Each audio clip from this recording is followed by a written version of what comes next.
How do you feel? Thank you, thank you. I am better, and I am so excited. Um, we are going to have a very interesting episode. Great, great, great. I'm so happy to hear your voice, and it's okay. So yeah, today we have prepared some interesting topic. It will be a bit different, and yeah, we have some delay in starting, but that's was made because we wanted to prepare even better. So thanks to all our team, as they prepare this beautiful content. And today we will talk about blockchain and actually the rise of blockchain technology in startups. So you probably have heard a lot about blockchain, but it's very interesting what exactly you have heard, because it has a really interesting prehistory. So Alex, what do you think? Yeah. I know you are a bit skeptical about No, blockchain technology. Yeah, just share your view. um, I am. I'm rather just. I'm not well informed. It's better. I mean, I want to learn more about this technology, and how can we practically? How can companies use this blockchain technology, and can startups, is it useful technology for startups? How can, how can startups make money using this blockchain technology? Oh, I can tell you, I saw a picture on the internet, and it's like, it's like a spiral. It's like a spiral, and every, I don't know, 5 seconds or whatever, it records a block of sort of transactions, and it's recorded. We don't know where it is recorded, and while it's recorded, you cannot. It's impossible to go back and so it's more difficult to do some kind of fraud and to change the transactions that have already been recorded. And I also came across this word like a ledger. Ledger is like a big book where all the there was a guy, John Rockefeller, when he was young, 17, he was an accountant. And people used to have these big books made of paper, and they were recording every deal and every transaction in the book. But now there's going to be some kind of electronic ledger, electronic uh, database of all the transactions in the world. What are the benefits? Maybe it's for honest people. Maybe, it's more difficult to, you make a deal and then it's more difficult to go back and change it. What do you think, Artem? How is it going to work? Yeah, How it works? it seems it's you already mentioned the most important part of blockchain technology, as it was designed for for decentralized database storage that will be immutable. So it cannot be changed in the time. And why it's so important to have it decentralized and immutable, as you mentioned, yeah, this book where you have the stroke records, it just duplicated in different places with the same information, and that's the technology by design made in the way when you cannot change anything later.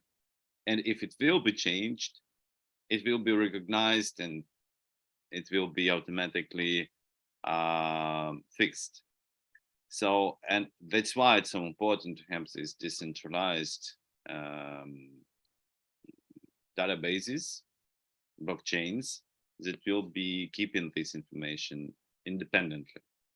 So it's more about trust, and this is the core value of the technology. So that's why it was designed.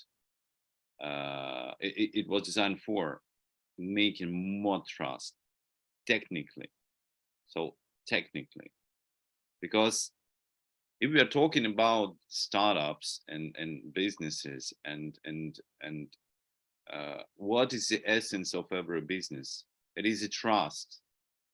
So you can do everything with the partner whom you trust, and you will not do anything with the partner whom you cannot trust at all.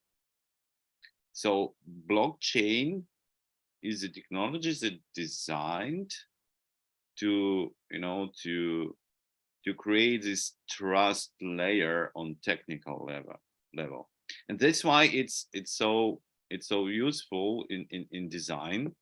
But of course, every technology could be used in a very different way. So it's like any technology, it could be used for good and for better. So this is more about ethics. We discussed previously ethics for artificial intelligence, and the same we probably can dedicate the whole episode about ethics in blockchain, because now, as you can see, even the biggest cryptocurrency stock exchangers, they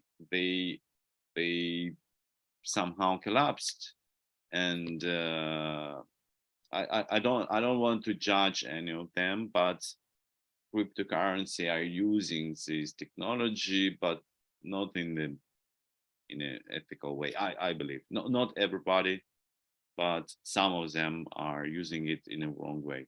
So, but in design, this technology is great. So yeah, it's very interesting to at least to discuss. Yeah, I don't encourage anybody to do something until you are not very sure why and what for you want to use this technology, but at least you should be you should have a clear vision what is this.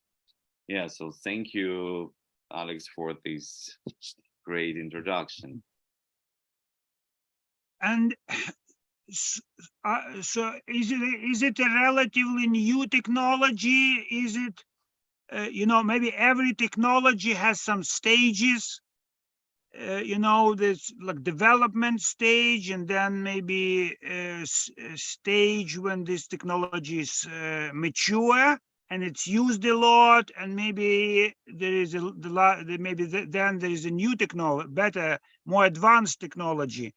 So what stage is this technology in now? And it sounds to me it's like for big companies, like stock companies that deal on stock market. How can this technology be useful for startups? Is it possible to develop some applications that can be used in this blockchain? Mm-hmm. So this technology is not very old. Yeah, the first traced attempts, or concepts were found in early 1990s. So it's like 30 years ago. So, but it was becoming more popular after the introduction of Bitcoin in 2008. And yeah, this already legendary guy, Satoshi Nakamoto, because nobody knows exactly, it's like a legend, and it's probably, we have like controversial versions of whom exactly Satoshi Nakamoto, who exactly it is. But with the Bitcoin, this all hype has started, and yeah, of course there are like different applications and different branches of this technology, but in general, yeah, it's like 30 years old. Maybe if we will start from 2008, so it's even less, like 16 years, right? Or no, 10, like 14 years, 15. Yeah, so it's pretty young technology. So for the technology, it's not a big time period. So it's still in the development stage, and it seems like we are still trying to figure out what is the best way to utilize this technology. And but I can say for sure that nowadays this technology is actively implemented in banking systems, in finance sector. So yeah, it's mostly was designed for this purpose. So, but I believe that in business it will be also adopted even more intensively. So that's why we have so many startups in this area with this technology. So, and even I have some friends that also doing, and I hope that they will talk later in our show even more about their startup, what they do. And but yeah, let's announce it later when we will have this agreement. Yeah, that's very interesting to hear from the from your friends who are really involved in this technology. Yeah, like to get like first hand information. That's very interesting. And you see, we have sort of considerable level of trust in our banking system, and I can tell you them. One of my neighbors works for the national bank, and he's involved in audit.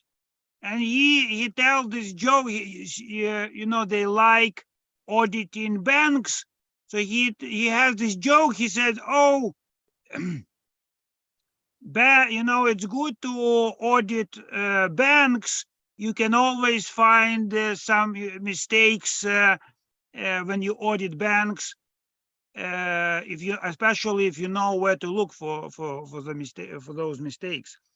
So, do we know how much this blockchain technology will be safer and more transparent than current technology?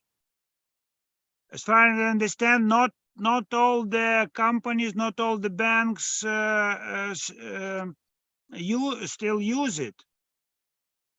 It's kind of maybe relatively new, and gradually more companies start using it. How safe it is in comparison with the current? What are the advantages of this blockchain technology? So yeah, the advantage of this technology is that it's just harder to to manipulate. Manipulated? Yeah, it's really harder. So even for hackers, of course, hackers can do lots of uh, different things, but at least it's became even more harder. So that's why, yeah, there are a lot of crypto technologies involved. So it's really not easy to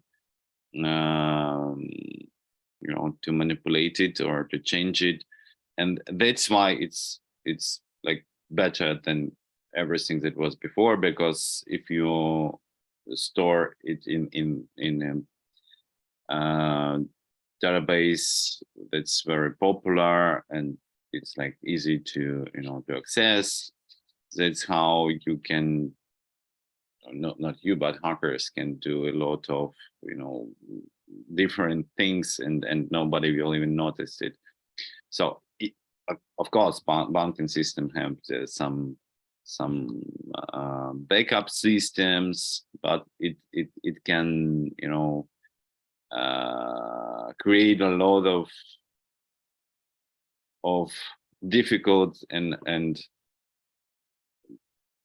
difficult situations. So for banks, for customers, of course, usually if the amount of money is not very big, then the bank can compensate it. But if the amount is really big, so this is a problem for everybody. So yeah, so this area is pretty unstable, but blockchain build, like, create more stability in it. Yeah, it doesn't solve all the issues, but at least it's create more stable, you know, basement. So that's the core value. But and I should say that if we are talking about startups in general, so of course blockchain is not a panacea. It's just a tool, and the most important is that startup creates value for customers, and blockchain is just a tool that's helped to make it in a more like secure way. So as more responsibility you have in some processes, you know, like business processes, then it's probably more demand for blockchain technology. So you don't need to use blockchain everywhere. Sometimes it's probably not necessary, but sometimes when like you have more responsibility and more, you want more security. So here where blockchain is really good. Wow, thank you, Artem. And so I have heard that one of the major advantages of blockchain technology is that it is decentralized. So basically, what between us, what happens, you know, we all like our national banks, and they're kind of, you know, like big guys on the market. But basically, as far as I understand, is the national bank gets all the information about all the companies and so their transactions and their profits. Yeah, so if you know, if a startup very successful, and if a startup starts making good money, and you know, of course national bank needs money. So as far as I understand, they start tracking this startup, like oh, they're making really good profit. How are they making it? Maybe we should launch a parallel, like similar company, something like that. I don't know. But they say that this blockchain is a decentralized system. It's like a parallel system. So the central banks of countries don't control. They don't have access. So on the one hand, it's like a bookkeeping, bookkeeping system. On the other hand, the central bank doesn't have access.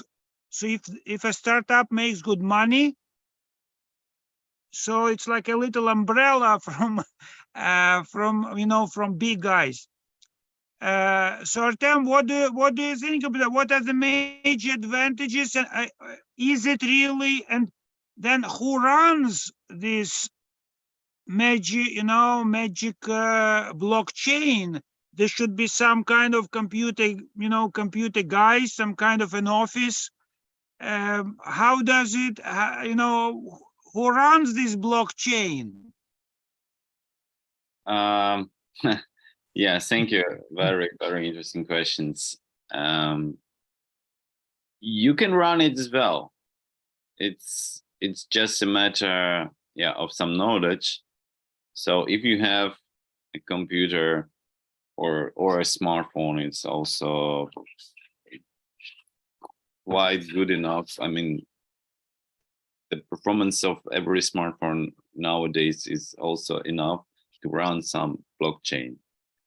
So, and as, yeah, for some reason is more nodes you have, is more stable blockchain is. So in this way, everybody can run more than that. You can run your own blockchain. But the question is, how many people will use this blockchain as well? So that's why there are so many blockchains and yeah, cryptocurrencies. But I don't want to talk about cryptocurrencies in this episode. It's another topic. I will talk about the technology itself.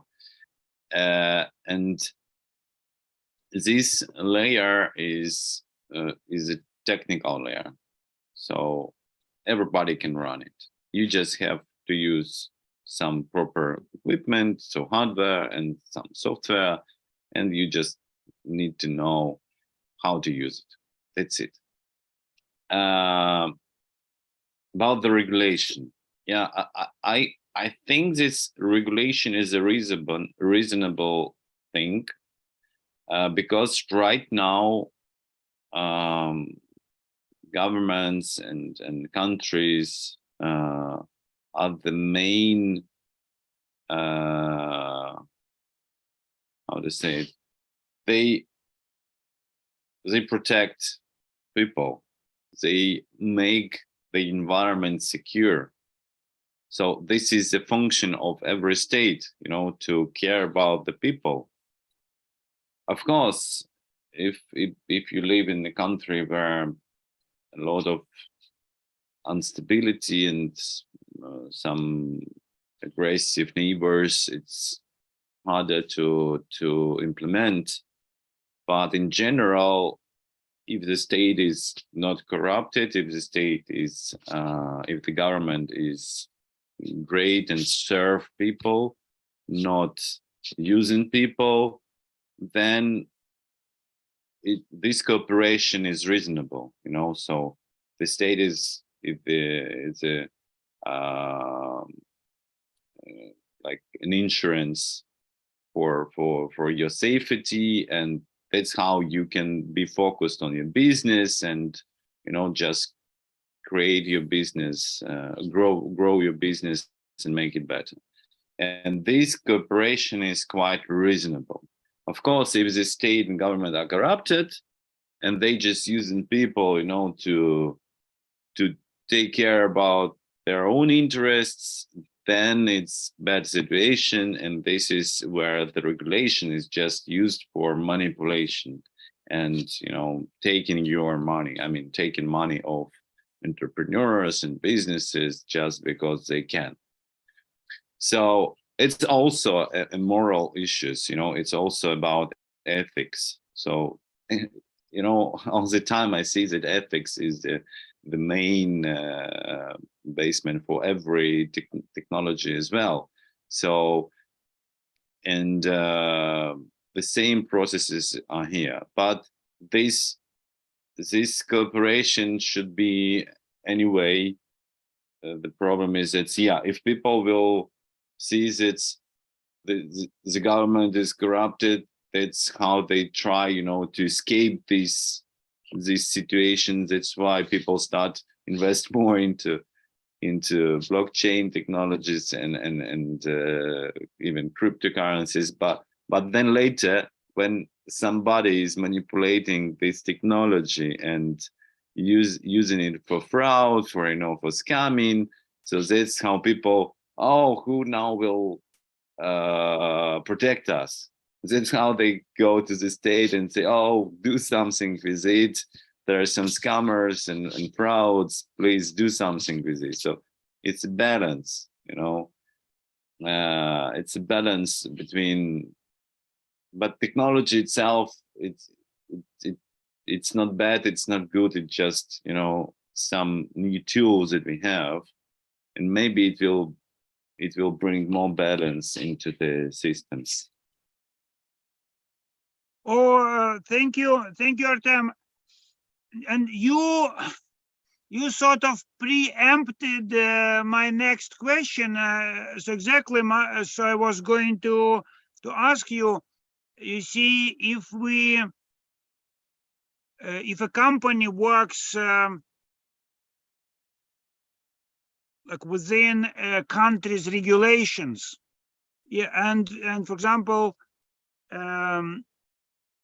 yeah, two companies sign a contract, and if one company violates a contract and it causes considerable damage, then the first company can sort of take it to court.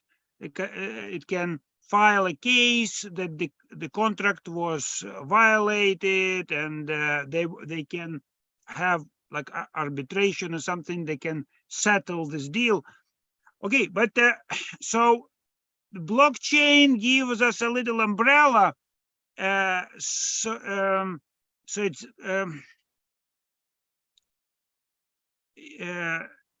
as I understand, yeah. But on the other hand, yeah, and as I understand, on blockchain, companies can have a electronic contract. It is called a smart contract. It means it's a computer program. For example, one company has to deliver some products, and if so, if the or I don't know, software.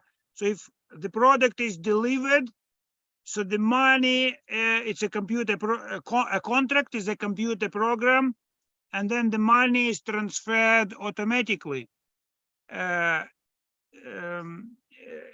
Yes. So yeah. So if a contract that was made of on blockchain is broken, what can companies do? Can they go? Can they file a case in court and say we signed this contract on blockchain, and the other company didn't perform its obligations? Yeah. So can we take this transaction that was made on if this transaction on blockchain was kind of violated, can we take another company resolve this issue in court? What is the legal, do we have regulations, like legal system for some kind of irregularities in blockchain? Yeah, thank you for the question, Alex. You know, recently I decided to write my next post to the blog exactly about legal issues in startups, and yeah, I think it's definitely possible. As you know, in some countries, yeah, of course, the legislation is different. Sometimes even in the United States, in every state, it's different. In every European country, it can be various. But in general, blockchain is really good, even for this, even in this situation, because it's very documented. So, you know, when you go to the court, you should have some evidence. And blockchain is just a really documented technology. So I think it will be even easier to prove something with blockchain technology.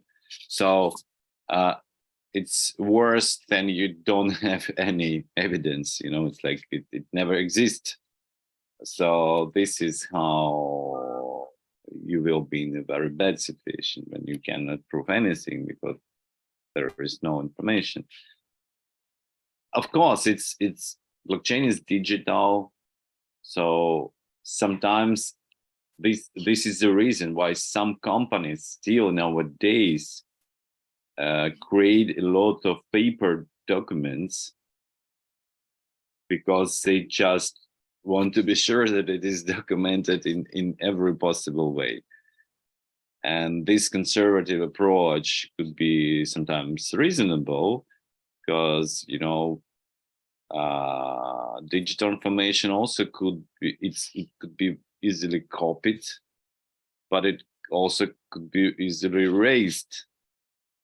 And that is also a problem. So if we will take the not the technological layer, but a physical layer, so who it's if you want, just if somebody will destroy the hardware, or like the every blockchain node hardware, so it's also possible, but it's less possible, you know, than just to destroy one notebook or one bookkeeping. So it just now it's more about mathematics and efforts that you have to use to, you know, to do some manipulation. So in general, yes, for sure, it's much harder to manipulate it and easier to, you know, to scale this technology.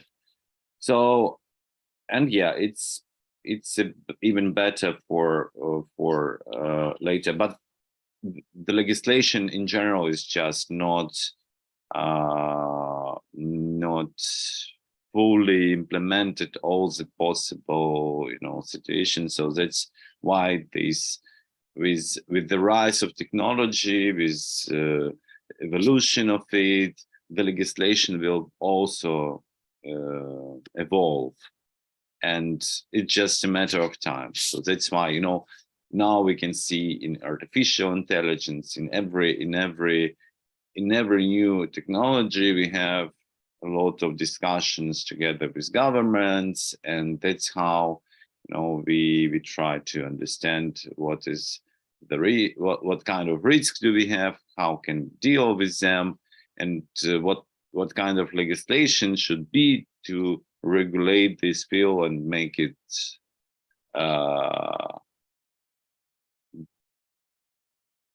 make them fair for everybody. Yeah. Yeah, thank you, Artem. And so you see, your information about blockchain reminded me a conversation with two women who are my neighbors. And one woman says, so one woman was going to apply to get a pension, and she worked hard, and she has a good career, but so when she worked for one company, and they had this paper work records, and there is no seal on the first page, and all her so like 20 years, 20 she 20 years from her career is not so cannot be is not officially recognized, that you need to have a seal on the front page of this company in Ukraine. But this company it was like a coordination center of collective farms, something like that, scientific center for agriculture, for collective farms. And these collective farms, I don't know, guess don't exist anymore. And this company doesn't exist anymore. So she, as far as I understand, she cannot, the company doesn't exist anymore. She cannot go back 25 years, 27 years and get the seal. But if she had her documents on blockchain, so as far as I understand, one of the advantages, it is decentralized. So this information is not, for example, let's imagine we have an earthquake, and there, the building collapses, and there's a fire, and the documents are lost in the accounting department or human resources management department. Yeah, but because it is decentralized,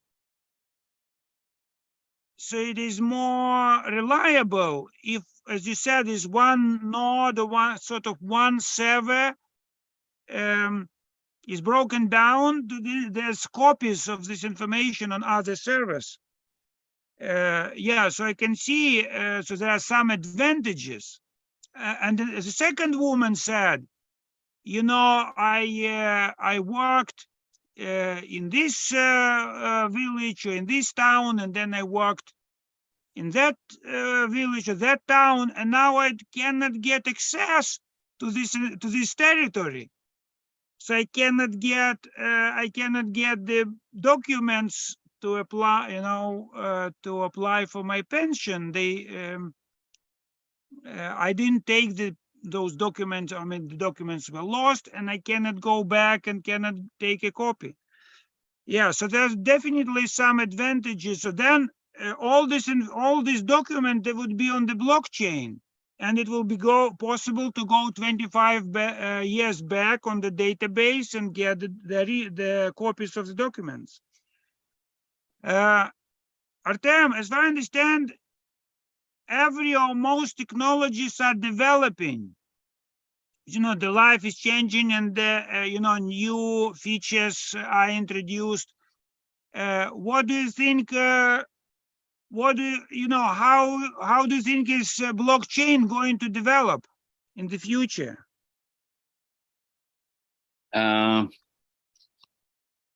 Definitely, it will be simplified, because I remember 10 years ago when we just started our first experiments with blockchain technology. So it was, yeah, maybe even early. So we always were pioneers, and it was so complicated on the very beginning to start any blockchains that only very experienced guys with hardware and software skills could do it. Later, it became more.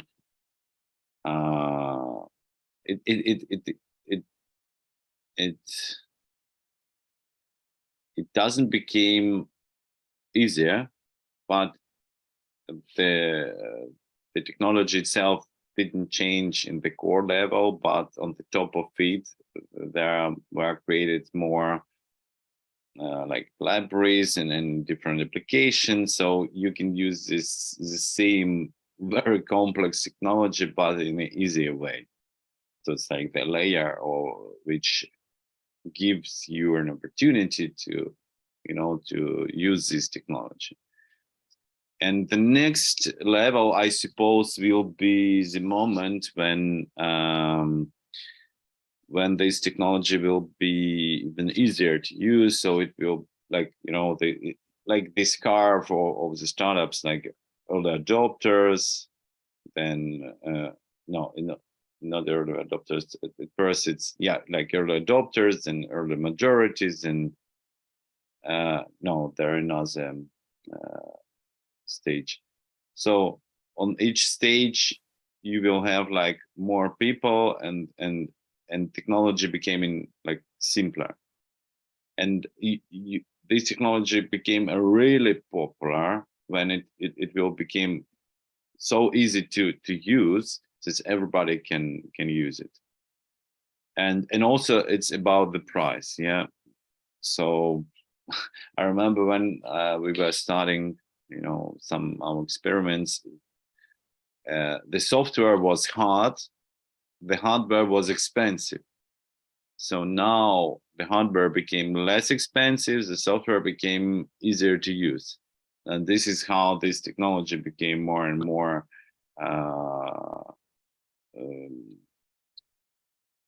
more used in bigger scale. So yeah, I definitely sure that it will become simpler to use, and it will become even more popular. The problem of the whole industry is still the value. So nowadays it's mostly used, I believe, not in the best way, but those startups that will utilize this technology in a better way, they will be more successful. Yeah. Yeah, thank you, Artem. And so it seems that in general, blockchain technology has got so it's used by many companies, and it has in general like maybe positive. It has some advantages. It's maybe safer, more secure, because it is decentralized. Maybe it is safer from cyber crime. So the question: what could you give some examples of startups that kind of, you see? So I understand in general it's good for the system, you know, but and we are all interested to make the system work better. But also startups have their personal interests. So do you have any, what examples could you give us of some startups that made money using blockchain technology or developing some software for blockchain technology? You And know, what challenges startups have if they want to use this technology? you know, we have now so many blockchain-based startups. I should say it's like thousands, maybe I don't know, millions is too much, but at least thousands. I will try to find the more precise number, but yeah, it's a lot. It's a lot, and they are very different. They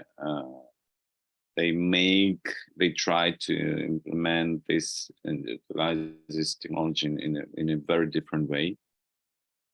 But I should say that the most efficient are those who do not try to invent something completely new. They just try to make something better that's or existed before, but they just use this technology to make it even better. And the most successful are also those who integrate it in some ecosystems, because, you know, all this, okay, let's go to the history a little bit. So in the past, every kingdom could make their coins. Yeah, they had their own currency. Yeah, they have their own currency. But the problem of it is that if your kingdom is small, your currency also will be not very popular. Yeah, and yeah, somehow even small kingdoms could make their currency more popular, but in general, as bigger the kingdom is more popular as a currency. The same with the cryptocurrency or blockchain technology. As big as the environment where this technology is used, as more stabilities, it's more useful it is. So it's more about the ecosystem. And this is the problem of many projects and startups. If you are too niche, yeah, sometimes it's good if you don't want to scale for some bigger markets. So probably it's good enough. But in general, this is the main issue. So in the other hand, it's not bad because you can have like a very niche blockchain for a very specific reason. If it's satisfies everybody, the whole community, then it's okay. But this analogy just help us to understand this main concept. Thank you, Artem. And we know that now, Artem, now you, as far as I understand, now you run a startup, but in the past you used to work in science. Yeah. So the question is, so as far as I understand, blockchain technology can be used in sort of in accounting systems, but do you think blockchain technologies can be used in science? So, for example, scientists publish an article and it is saved. It is saved on the blockchain, and then, sometimes there are disputes between scientists. For example, whatever Newton and Leibniz, who invented this, who was first, and or who discovered these laws of gravity, Newton or some of his friends. So if a scientist publishes an article on blockchain, and it is it is decentralized system, it is saved, it is saved on many servers, and then if we could go 200-300 years back, and then we know who was first, what really happened. So do you think blockchain technology, is it used in science, or do you think it is good to be used in science? Yeah, it's a really good idea, and I believe that some patent agencies maybe even already using it, maybe for just internal for internal usage. Who knows? I cannot say you for sure. I'm not very familiar with this right now. But in general, yeah, it's a nice idea to use this technology in this way, because yeah, sometimes there could be a lot of disputes who was first, and if this blockchain will be recognized by all, or at least majority of scientists, yeah, I think it's really a good idea. So that's how we can prove that somebody have created this article, like, yeah, has written this article first. And yeah, that's really interesting idea. Thank you, Alex. I'm totally agree it could be useful. Yeah, thank you, Artem. And so what possible. So as I said, so we all are interested to make this system, the whole system works better and to be more reliable. But what niches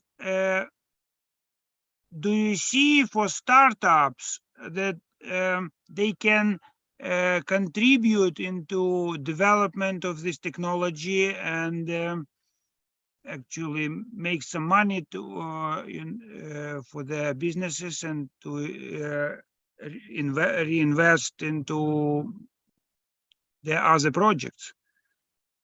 So yeah, I just have some idea to append to previous one. So let's turn a bit to artificial intelligence. What I now really think about it, an artificial intelligence, sometimes it's very important to understand where this information is coming from. So when you have some response, okay, can you explain where you get it from? And maybe this is also a space for the blockchain. So at least somehow we will have some source, maybe stored in blockchain, like, some big book of everything, like, okay, this is I got from this place. And yeah, it's a really nice idea to to combine all this into one system. So this is how we can build the trust. Not only, yeah, the result could be nice, but how do you ensure that it is reliable? So probably if it will be in the one ecosystem, it will be much.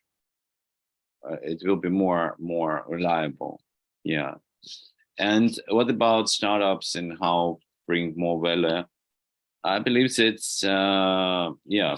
Why I'm a big fan of Steve Blank. The previous episode we were talking about Steve Blank as well, and I believe it's if you create a value for your customers, then it's just a matter of time when you will have enough resources to grow together with your customers. By the way, just yesterday, I visited. I will not advertise.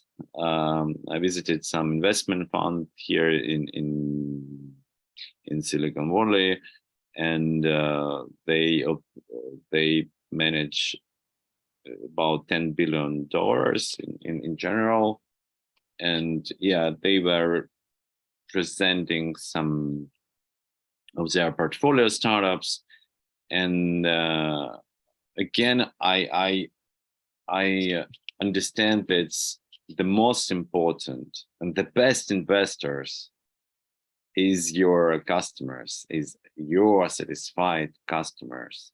So investor, or even like the best investor, like best business angel, best venture capital firm, or some institutional and investors, like big investment funds.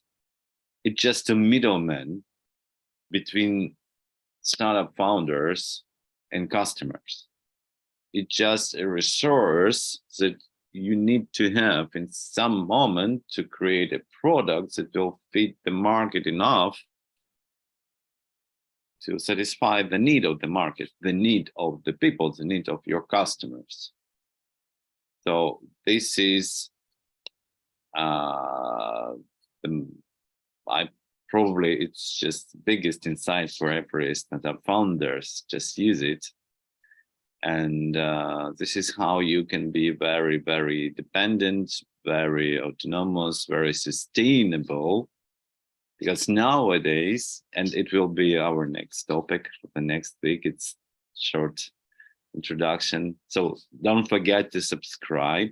Don't forget to like this video. because next time we will talk about the venture capital industry in general and what's happening and why it is not right now in the best shape and where will it go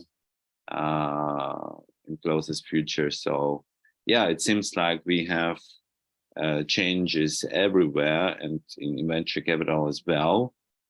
So in the next episode, we will try to understand where it goes and how to work with this, because yeah, everything is changed. So yeah, just for startups, you can use blockchain technology. You can use any kind of technology that science provide to you. And on the top of it, just create a value for your customers, first of all. So this is like your closest people with whom you have a relationship already. And customer acquisition is the most and the hardest part of every startup, because it's easy to sell something to somebody that you already know and with whom you already build the trust. But to scale this experience, you have to build this trust with many people in a very fast way. So if your product is not good enough, this is not the right way to build this trust. Yeah, so it is a big art, to build the product. So technology that helps you to build this trust definitely worth your attention. Yeah, probably blockchain is one of these technologies, but you also should be very just you need to understand, does it fits your needs? I mean, particularly in your case, or not, because sometimes it's just too heavy to use it in some startups. Sometimes you can do it without any blockchain. So it's like a tool. If you have a hammer, or I don't know, the microphone, yeah. So you will not use microphone as a hammer, and the same, you will not use the hammer as microphone. So it's just different kind of tools. Yeah, Artem.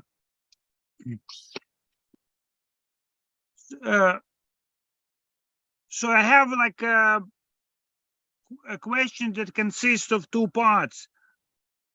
And so the first one is, as far as I understand, there are many, several or many competing blockchains. So first, for example, I want to save, kind of to keep my documents in a electronic form in a safe place that I can recover. How can I choose, one of, if there are 10, how can I choose the one that is better for the blockchain that is better for me, number one. And number two, in general, do people have to, to use someone else's blockchain? Do people have to pay some kind of a monthly fee or annual fee? Do people have to pay for it, or is it free to use someone's blockchain? Thank you for the question, Alex. Every technology nowadays have multiple versions. So let's compare it with operational system like Windows, MacOS, Unix, Linux. We have so many right now. Yeah, on the beginning there was not so many. Right now we have a lot. The same happening with blockchain, but I will show you an example based on operational system. So Microsoft is proprietary. software. MacOS is also proprietary software. But usually you cannot buy MacOS without Apple hardware. You can buy Microsoft operational system without hardware, and then you can buy hardware and install it on your hardware.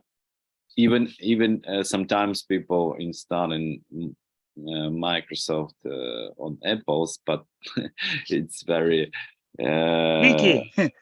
Could be yeah. tricky. Yeah, sometimes it can happen, but because just people use Apple hardware, and somehow they need Microsoft software, so they do this trick. It's not always possible, but sometimes, yeah. And Unix and Linux. Yeah, Unix was designed as open software, free software. So maybe it's not so easy to understand and to use it from the beginning, but it's free. You can use it. You don't need to pay for hardware or software. You just can use it and install it to your hardware. Then you can do whatever you want. The problem is there are not much support from big companies, like the corporation, but at least you can do whatever you want. So it's free, it's cheap, like almost zero, but you have, to make a lot of efforts. Linux became more diverse. There are like proprietary versions of Linux based on free software, and some like on the middle, like more expensive, less expensive, and still some of them are also free. The same with blockchain. Yeah, there are some very high quality blockchains, but you should pay a lot. Like, I don't know, even like I will not tell you right now, but you can search it, you can Google it. And some of them are cheaper, some of them are more expensive, and some of them even you can use for free. But of course, there could be some fees for usage of blockchain. And because even if you will give this technology for free, like open software, free software, still you have to run this software and some hardware. So you should or buy this hardware, or you should rent this hardware. So this is how you should spend some money, to maintain this solution. So yeah, of course you can make this price as low as you can if you, for example, have a very cheap energy, electricity, so the price will be lower. But in somehow you still have to pay for, at least for maintenance. Yeah, so this is a difference. Yeah, so I understand. So there is like a range from maybe some like free software, but maybe it's of lower quality, It doesn't mean that it has lower quality. It means you should have more knowledge. oh yeah, maybe it's more difficult to use. It's free, but it's more difficult to use, and there is a really better, easier to use, more user friendly, but it's a little bit more expensive. There is like a range. Yeah. So for example, why I like this Apple case. So why people use Apple? Because you just open it and it works. You don't have to spend a lot of time for setup. Everything just works. If you take Linux, you can do everything. Well, maybe even the same that you can do in MacOS, but you should spend so much time, to configure everything in a proper way. Sometimes there could be some issues with drivers. So this is the difference. Yeah, I watched so this operating system, they have a shell. And I watched a presentation by Linus, and he said, I don't like, our software is for real computer programmers. I don't want this user-friendly shell. Yeah. It's a lot of headache or something. Artem, you see, you worked with, I know you worked with startups in the past, and I worked a little bit with some startups in the past. And from my observation, so, these startups often, they have this idea, but often their strategy is not, they have a strategy, but often maybe it's not the best strategy. And startups benefit a lot from interactions, from sharing ideas, and they can learn from each other experience. So do you have have you got an idea how to help startups create this some kind of environment when they can meet like-minded people and share, make friends and share their ideas? How, and if these startups maybe are in different countries and on different continents, do you think it's a kind of a practical idea to create some sort of environment when the startups can, interact and maybe kind of brainstorm, create, organize, arrange joint brainstorming sessions? Do you invite people to join your show? Do you invite startups to join your show? Yes, for sure. We invite startups to subscribe to our channel, to like this video, so you can have even more value for yourself and lots of insights. Yeah, because again, I will remember this situation from the event yesterday. So you can have like $1 billion capitalization of your startup, but still every customer is so valuable for you. And because customer acquisition is the hardest part. And I believe that's the secret of customer acquisition is a true, sincere desire to help people to satisfy their needs. And you just have to love what you do. And this is how you will sincerely help people to satisfy their needs. And this is the real matching, between the needs and your desire to help people in this specific way. And because when it's artificial,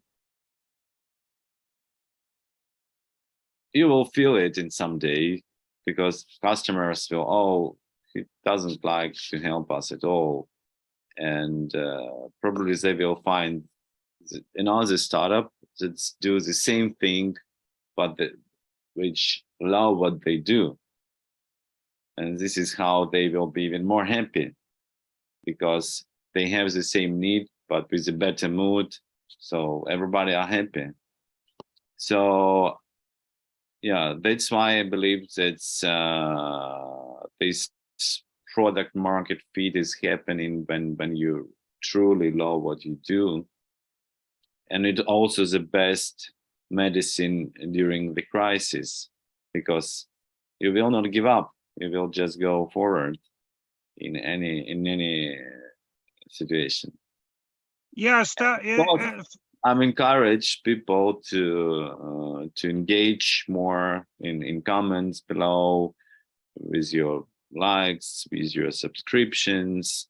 Yeah, we have also a community of like-minded people, the mostly startup founders, business owners, experts like Alex. It's have a lot of knowledge from different areas, but mostly in what he's really good in. And there are also business angels and investors. So this is where you can grow the professional as the individuality, and that's how we can share even more knowledge and experience, and probably even try to do something together.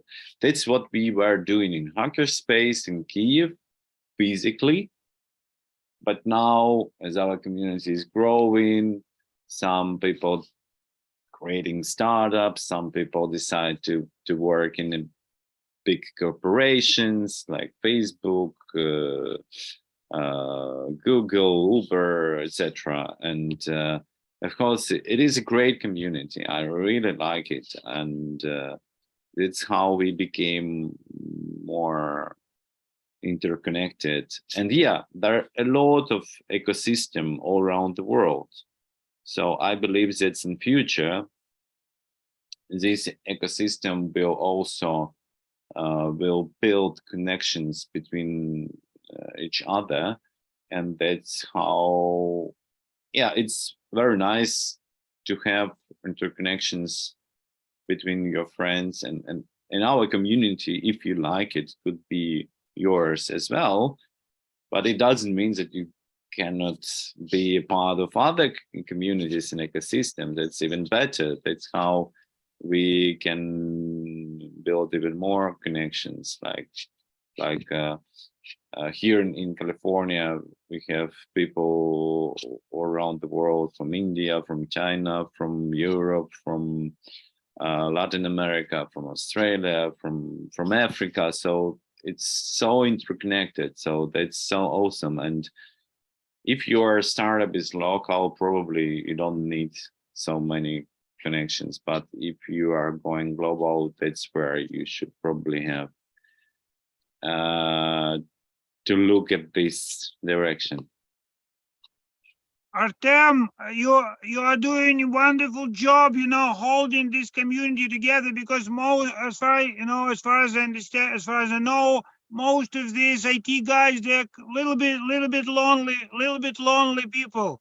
I mean, it's fun to work with computer, but sometimes you want to speak to a human being. Artem, you mentioned our next topic, or one of our next topics, but I kind of didn't catch it. Is it a secret, or could you tell us what is the idea of our next topic or next topics? Yeah, first of all, we already have an agreement with our next guest. It will be on the beginning of the next week, Monday or Tuesday. It will be in the record, so unfortunately, we cannot stream this kind of event, as it's more. It's harder to, in production. So we have this. I see. So it's not going to be line. It is going to be recorded, and then you will upload it. Yes. So people can watch it later. Yes. But I should say that it will be a very interesting guest. He has a really great expertise in medicine and healthcare. So we will talk about modern, maybe artificial intelligence in medicine as well, for sure. And there are so many space for innovations right now in every area, and medicine is definitely in healthcare in general.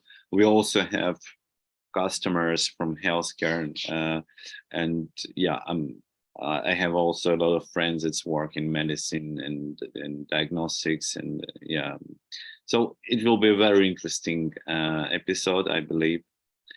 and this guy is very good in conversation. I hope everybody will enjoy it. Yeah, so I will make announce a bit later, but you can already consider it as announcement. And the next episode on Friday, we will have about the venture capital industry in general and what's happening right now, why investors are changing their strategies and how they will change their strategies. And that means that startups also have to adopt their strategies, because it means it's the whole ecosystem is changing. So this is where you should be very aware what to do and rethink your strategies. And yeah, we will definitely will help any of startup founders and business owners with whom we already working. But also we will share our experience to you, to our audience. So yeah, it's very important to understand what is going on and how it will change. Yeah, it sounds interesting, just like for survival of startups. So if the if the market, the environment is going to change, so it's good to keep an eye on the market and adopt in time before it's too late. Yeah, unfortunately, a lot of startups will not survive, and this is a bad news. The good news is that if you will adopt to the new reality, you can survive. And for those who will not survive, the good news is that, yeah, that's what I was hearing from a lot of investors as well. It's not bad. It's not too bad if you will fail. Too bad will be if you will not stand up and if you will not go further, because investors respect those who fail in the past. If you were ethical, if you were doing everything that you could, and you did the best of you and your team, so it's not a bad sign. It's not a red flag. It just means it's somehow you have not succeed. So it is not the reason why you will not be respected and or you will be rejected. It just means it's happened sometimes.